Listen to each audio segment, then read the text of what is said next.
Yo, what's going on, guys? Spoiler videos back with a brand new video. So guys, this is my first ever Gran Turismo 7 content on this channel. Hopefully you guys enjoy it, so let's get right into it. So guys, Daily Race C last week was Group 3 cars around Daytona, and oh my word, guys, this track and car combination was sublime. So let's get into reasons why. So tuning was allowed, right, which meant that a lot of other cars that were not as viable, like the Mazda, became viable. So the variety cars was there, the racing was amazing, and the strategy was very unpredictable. So this created, in overall perspective, an amazing race where strategies would converge at the end, where some people will be on old tires, some people will be on new tires with more fuel, and it just created amazing racing. So you guys will see in this video the sense of progression throughout the week, where I got better at saving tires, saving fuel, and just being a cleaner racer. And this just made me enjoy Gran Turismo 7 again, because in my opinion, if this race wasn't as successful as it really was, I'm pretty sure there would have been a lot less players playing the game. So hopefully you guys enjoy the video. Smash the like button, comment your thoughts, subscribe to the channel for more Gran Turismo 7 content, and yeah, if you guys want to see me streaming live on Twitch, I stream from around 6 to 9 p.m. Central African time, and the link will be in the description of this video. Hopefully you guys enjoy the video, and yo, peace.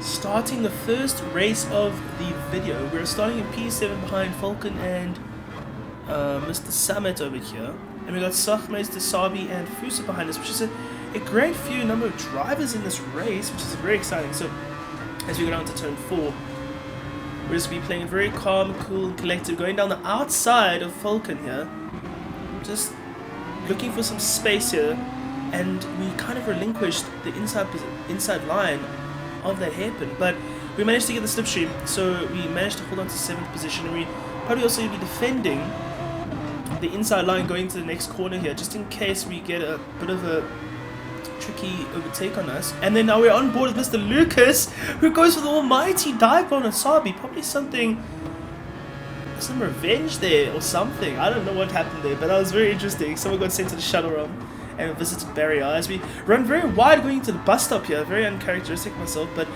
this is the first part of the week where there was no barriers, where people were taking advantage of the track limits, and it was very messy, just to say that.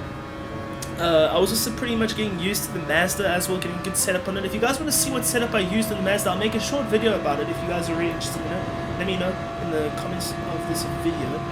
As we ride on board Mr. Moreno over here, I thought this guy was Danny Moreno from the F1 Esports, but it isn't. And as we ride on board going to turn 1 here, he's lifting and coasting, letting us hold the position, but unfortunately we run wide going to turn 1, and we relinquish the position to the Spaniard. And now we're going to fast forward, going now onto the following lap 4, and we're still behind Mr. Moreno here and Falcon Straddy, who are doing a good job pulling me along, and all the time I'm in the slipstream is also helping me save fuel, which is great. So far so good.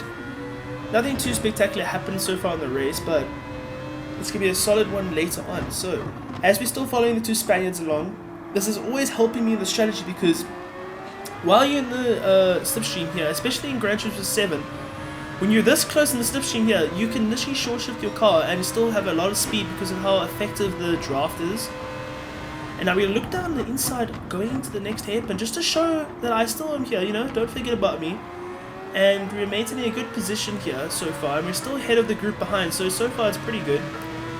And we're not going to try and go for a move, we're just trying to show that we're here still, we're not going to actually go for a move. It's not that feasible, because you'll probably lose more time than gaining any time, So as we fast forward going into the next straight, leading up to the bus stop chicane, you see we're gaining some time on the straights here, but we're just in a lean mode 6 of the field, which I switched to when I reached about 217 km an hour, as we really hash up the bus stop chicane. It wasn't really that good, and we lost slipstream now, I'm almost certain, because we are outside the slipstream, which is not ideal for us. But then I think Mr. Moreno is saving a lot of fuel as well, so we re-enter the slipstream and follow me into the pits.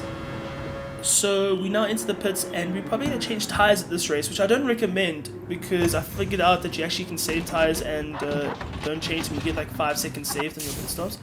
I think we're also going to refill to around about 70-80%, because we're only on lap 5 here, so planning on doing about 15 to 70% fuel usage per lap.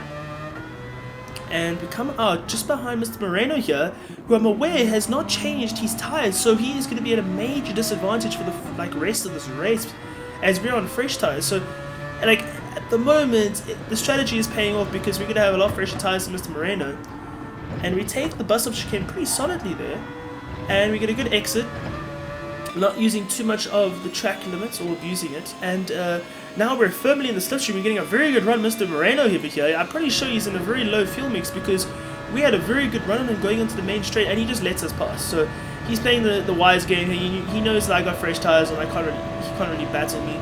So he plays the long game here. He gets into the slipstream and he almost hashes up and hits us and gives us a little love tap going into turn 1. And now we're right on board with Mr. Igor Fraga himself, as he goes down the inside of the Spaniard and almost hits us in the process and runs wide, so he relinquishes the position back to the Spaniard. And he gets another very good run out of that hairpin, so the Spaniard is looking very, very weak at the moment, and he gets down the inside. And I don't think he holds his position because the Spaniard comes back at him and he runs wide. So at the moment, this is perfect for us. They're battling very hard behind us, and we're getting away, which is great for our strategy in the long run because in most terms, we don't really want to battle with these guys who've got all the tires on. So we're doing a good job trying to run away from them. But I'm pretty sure Mr. Igor Fraga here is in the slipstream, which means that he is going to be gaining a lot of time because we're not even close to the guy ahead. We're about 2 seconds behind him, and we're doing a good job though overall. So Igor Fraga now goes down into the bus stop chicane, where we're going to ride on board with him because he's going to get a very unusual penalty here. I'm pretty sure he only got a penalty here because he hit the wall going into the entry of the corner, and then he just runs a little bit wide there and is in our slipstream, but he's going to lose out by about 1.5 seconds of penalties, which in actual fact is probably about 3 seconds of penalties once you've actually served it and got back up to speed at the end of the straight. So it's unfortunate for him. And as we got on to turn 1 here, we're actually getting very close to Mr. Strady over here, who is doing a good job in 3rd position, while we're still trying to capitalize on our decent race pace. So now we come out just ahead of Mr. Will Murdoch, who's got old tires on and saved quite a lot of fuel because he's only come out of around about 40%, so he's got enough fuel to push. He's got enough fuel to push compared to us, and at the moment this is like heating up to be a very good end to the race. So at the moment, let's take a little check of what's happening in the race. So we got Falcon Shady in 3rd position, us in 4th, Will Murdoch in 5th, Igor Fraga in 5th, and Mr. Moreno, the Spaniard, in 5th. In 7th. Oh my word, can I count today? Okay, so now we're going on to the next straight here. We're going to fast forward it because nothing really happens here on the straight. We're just like managing our own like tires and fuel, and we're kind of catching Mr. Falcon Strady over here, very careful, like very slowly though, but nothing really too crazy. As we enter the bus stop chicane, we take it very well, I'm pretty sure, and get a very good run out of it as the Falcon Strady gets onto the grass and gets a pretty okay run, not good enough though to warrant using that much grass. And as you can see up ahead, he gets a penalty for cutting the corner, which is absolutely like warranted because of how bad the track limits were at the beginning of the week. So at the moment, we've got around about 4 people behind us. We've got Mr. Will Murdoch, Strady, Igor Fraga, and Mr. Moreno. And it's all heating up right now to create a very interesting last 2 laps of the race. So yes, you can see there, Will's got very used tires at the moment, and he's doing a good job saving his tires because he's not really like falling behind, and we are on fresher tires by about 4 laps. Yeah, 4 lap fresher tires. So he's doing an amazing job, and then as you can see, Mr. Igor Fraga has managed to catch up again, sitting in purple sector 1, doing a good job trying to get back into the fight of this group, but he runs wide again. It's very uncharacteristic of him, but he's still doing a good job catching up to us. Maybe he's just doing a bit of more of a V-line to the corner to get a good exit out of this one, but I don't think it's worth it because the straight after that is very short, so take your tighter line, carry more speed to the corner. I think is more important there. And as we run on board with myself here, as you can see, we're just short shifting a lot. It's just to try and save as much fuel as possible. And you see Will Murdoch is going to be lifting and coasting into the corner here, just saving as much fuel as possible for the last lap for him. And he gets a very, very dodgy run across the grass there. and still gains a lot of speed in the process of it. But as you can see, we're running high here to get extra speed onto the straight to try and defend our position here. And Will Murdoch has no answer for it because he can't even get close enough. So we're lifting and coasting probably into this last corner, into the first corner here now. And we're just trying to hold our lines, keep a tight line as possible. And going down to turn 3.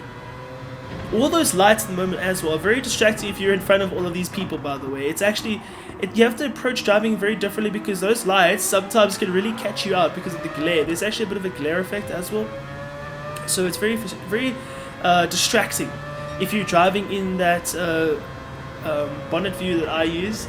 So trying to get used to it is also a bit of a hazard because you have to get used to also seeing all these extra lights that are behind you, which is very interesting. So as we run on board now with the Frenchman just up ahead, I'm pretty sure he's going to make a very catastrophic mistake here and receive a penalty because the game thinks he's cutting the corner. Unfortunately, obviously he made a mistake, he already lost a lot of time, but he's now going to get slapped with a 2.5 second penalty. Unfortunate, but it's good for us because going on to the final lap and on the final straight we're catching up to him with enough fuel to rev out the engine so we can keep Will behind possibly.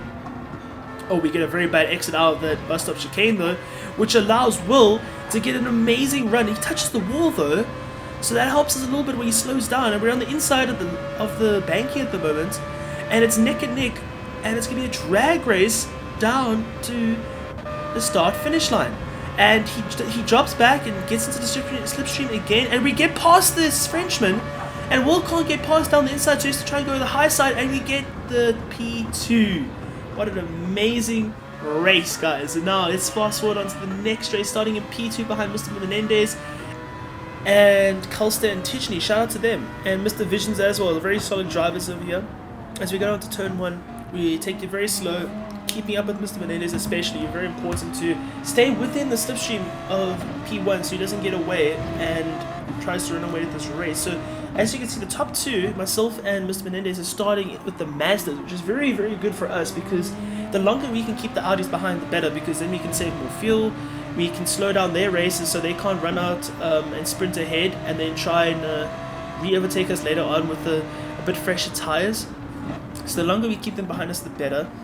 And now we're right on board with Mr. Jamie over here, doing a good job in the previous race, I'm pretty sure, coming back from a bit of a mistake.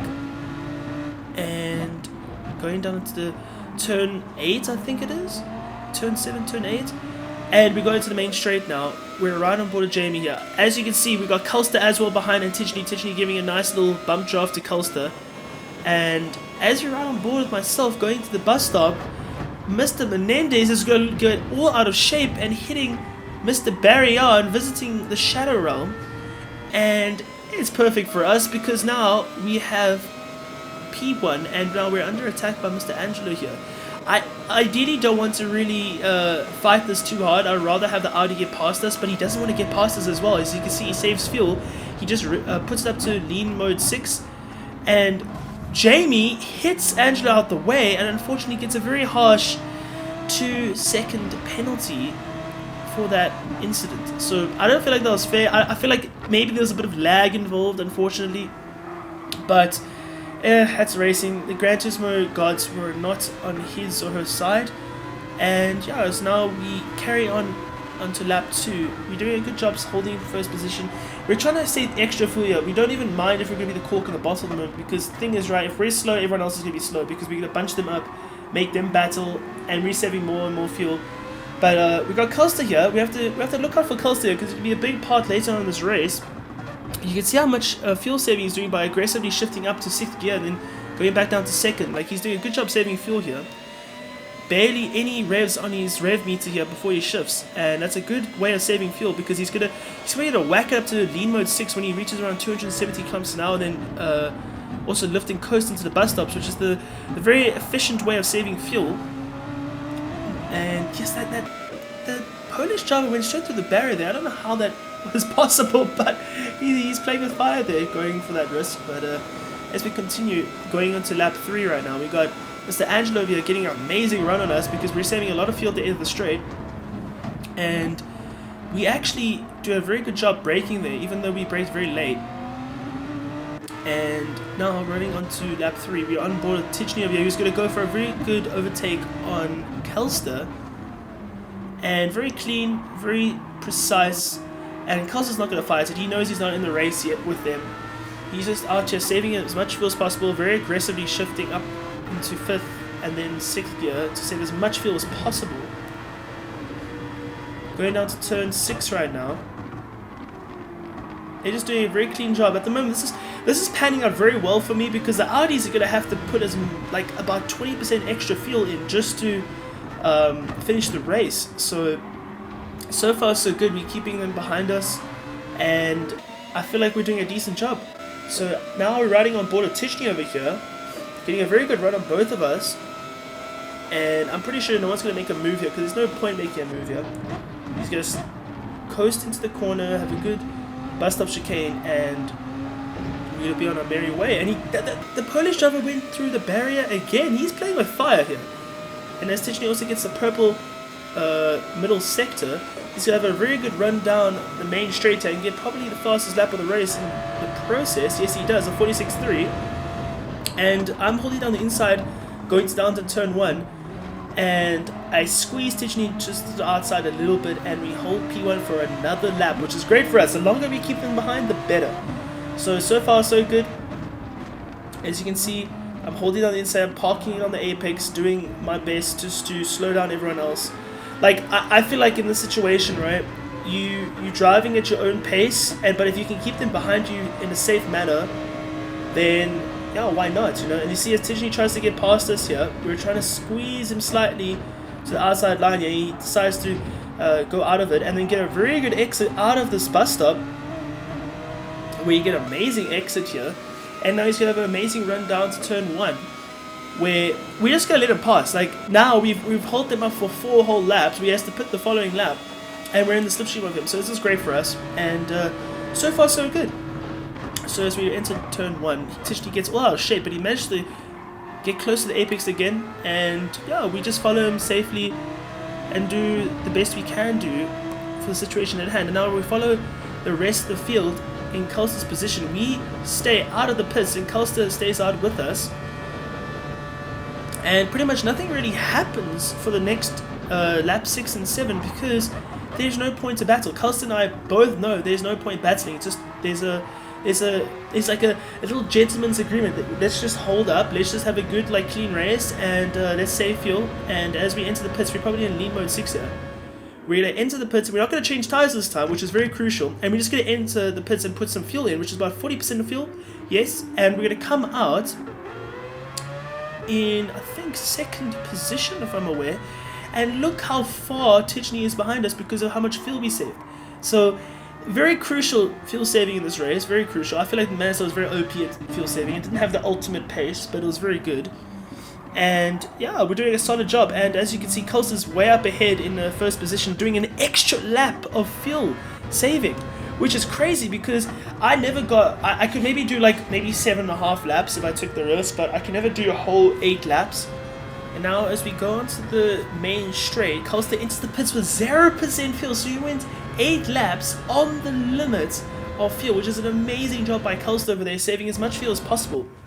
And as we switch to Kelster, sorry, we went a little back there, but he's running the 787B livery as well, amazing looking livery. And as he enters the pits, he literally runs out of fuel as he enters the pits, doesn't change tires as you know, and he only puts in about 27% fuel, which is crazy because this dude is probably used only around about, he's only going to be using 127% fuel, while we're going to be using about 140% fuel throughout the race. So as you can see, that's 13% less fuel in terms of time gained in a way, if you guys understand what I mean. So basically guys, the whole race was very straightforward after this. There was no battling. We were too far ahead of Tidgney for him to catch up to us, and we couldn't really catch Kelster. He was doing a good job. We lost about a second to a second and a half from him, but we did a good job to finish in P2 and having a very solid race from starting in around P7. So that was a good race. Hopefully you guys enjoyed that one, because I sure did. And yeah, we managed to finish in P2, and Tidgney runs out of fuel at the end of the race, managed to secure 3rd position just. And yeah, now let's fast forward on to the next and final race of the video. So we're starting in P5, and we did a very good job at the beginning of this race, just being very careful, as per usual, because there's no point trying to fight at the beginning and then lose time. But as we saw there, we had a very bad exit because now the others, the top 4, are now running ahead. This is not ideal for our strategy because obviously we need to stay within the slipstream for at least 2 to 3 laps. And as we see, we got Mr. Patsu and Sabi in the Audis who are dragging along, if I am certain, 2 Mazdas, yeah, Mr. Menendez and Lucas. And it's not good for us because we got other Mazdas up ahead, and overall that's not good for us because yeah, we're just not saving fuel compared to them. And as Costa follow us now onto the next second of 2 straights, we are kind of about 1.5, 1.6 seconds behind Menendez. And as we ride on board with Menendez, we're going to see someone entering the Shadow Realm and visiting Mr. Barrier here. Oh no, Menendez, you cut the corner too hard. He's also got engine damage as well. That's race over. That's race over for him. So, as we ride on board with Mr. Costa over here, he is firmly in the slipstream of us right now, but he's clearly not wanting to overtake us because he's in lean mode 6 and he's lifting and coasting. So he's doing a good job saving fuel again, as per usual. And we run wide going to turn 1. He gets an easy overtake on us, and he almost makes the same mistake and almost has a catastrophic mistake there. And now as we ride on board with myself, we almost hit Tidgney because we're trying to defend our position to Angelo. And we managed to actually get away with it, even though we almost hit him as we got a little hazard lights on saying, sorry, we almost hit you. Yeah, but that was almost a catastrophic mistake. But also what I'm saying here is, doesn't matter if we're falling down the field too much, because in my opinion, if you could save just enough fuel, you can get away with falling down the field and just saving fuel in the slipstream. So, as you guys will see, we don't have the ultimate pace in any of these races, but we have very good consistent pace, which means that over a whole race distance with the fuel saving and the tire saving, we're doing a good job. So, as we ride on board with Angelo, I'm pretty sure he's going to try and look for a move now going into the bus stop, which is, I just let him through. There's no point trying to fight it. It's very risky going into the bus stop as well, too wide, so we let him through. We're going to slide into the slipstream and continue onto the following lap. So, as we see up just behind us, Mr. X-Book has got a 2-second penalty, which is unfortunate for him. I'm pretty sure he got a track limits penalty for that. And we're just doing a good job saving fuel. Saving fuel. That drinking game for every time I say saving fuel, I'm pretty sure you guys will be plastered by now. But we made a huge mistake going to turn 1 again, and we fall into the clutches of Jamie in the Audi. And it's really not ideal. So now, as we ride on board with Angelo, we're going to see how another one bites the dust, losing the rear, going into the second part of the bus stop, and pretty much nothing else happened after that. So we fast forward onto lap 5, going onto lap 6 now. We got Costa up in first position, us in second position, pretty much deja vu from the previous race, and we're just doing a good job saving fuel as per usual. Nothing else is really that important that's happening at the moment, but as you can see, there's a lot of chopping and changing for position in the pit lane. And we still got Jamie behind us doing a good job saving fuel in the Audi going into lap 6. I know it's not too difficult to save fuel in the Audi if you're in the slipstream, but it's good to see that you're saving enough fuel that you're going into lap 6 with the Audi, which means it puts you in an advantageous position going into lap 7, because you can have fresher tires than the people around you and you're still gaining time in the slipstream. So it's a decent job by Jamie over here. So as we go into lap 7, we're not going to probably pit here. I'm pretty sure we're not going to pit here. So Costa does pit. He has not saved as much fuel as Will Murdoch in the previous race, and we're now into first position on lap 7, and we're pretty much just going to fast forward this because we had a very uneventful lap. We just had a clean, tidy lap, saving fuel, and we're going to probably pit at the end of this lap. Going to the bus stop chicane, we had a pretty clean bus stop chicane if I'm aware. There we go, it was pretty good. First section was great. Second section was also solid early on the throttle. As we fast forward here, short shifting. And also putting into lean mode 6 when we reach around 260 kilometers an hour going into the pits, because there's no point going even fast into the pits when you're not going to gain that much time. As we enter the pits, we're probably going to not change tires as per usual, and we're going to put only about 40% fuel in, 43% to be exact. And we're going to come out if I'm aware, in 3rd position, ahead of Sabi and Patum, and especially Tidgney, who we were battling with just a few laps before. And as you can see, also Jamie and P7, like Jamie isn't too far away, but you can see how much time you lose when you have to put extra fuel in the car. So, on board Mr. Patum over here, great driver. They have a lot fresher tires than me, as you guys can see. And this is very scary because the thing is, you're trying to keep them out of the slipstream for as long as possible because they have far better ultimate pace at the moment than me in my old, like 7-8 lap old tires. So it's not looking good for us at the moment, but we're going to keep going on and see what happens. We got Mr. Kalster over here just bump drafting Lucas because he's playing the long game. Like, yeah, I mean, you get out of here. We're going to be caught by Saab if we're not too careful. And as we ride on board going to the bus stop, Kalster is still maintaining a good speed into the bus stop and just bump drafting Lucas, I think. Nothing too crazy happened on this lap. And now Sabi is in our slipstream after the bus stop chicane, which is not good. So as there's 2 laps to go, we're going to have a very, very big battle between the 2 drivers behind me. So I'm pretty sure at the moment we can only defend our position and hope for the best that the other 2 behind us battle. As you can see here, Sabi is directly behind us, and we're going to go very narrow into the next corner and run wide because we have no grip anymore. So we managed to hold P4 going into the next mini straight, and what I thought at the moment was, listen, right, they're not going to expect me to re-overtake, are they? Because he's saving fuel at the moment, so I'm going to go committed down the inside, going to the next hairpin, and retake 3rd position. And now the other 2 are battling behind us. This is perfect. But we're struggling to even get the power down because our tires are gone. So Patton takes 4th position over from Sabi, and we're just trying to hold the narrow line, get down the power as soon as possible. We're literally a cork in the bottle at the moment because we can't even drive as fast enough to even get a good traction out of the corner there. And now we're also a little bit of lag between us 2, but still clean driving, solid driving, and side by side now going into the bus stop chicane is not going to end well, if I'm pretty sure. So as we reach the braking zone going to the bus stop, I'm pretty sure we either relinquish the position and fight for another day, because Kalster up ahead has made a cataclysmic error going to the bus stop chicane, and he lost it. He lost it going into the second part. And that's perfect for us because now we're still fighting for P3. This is great. So, going into the last lap, we're firmly in the slipstream of Patum over here, the German.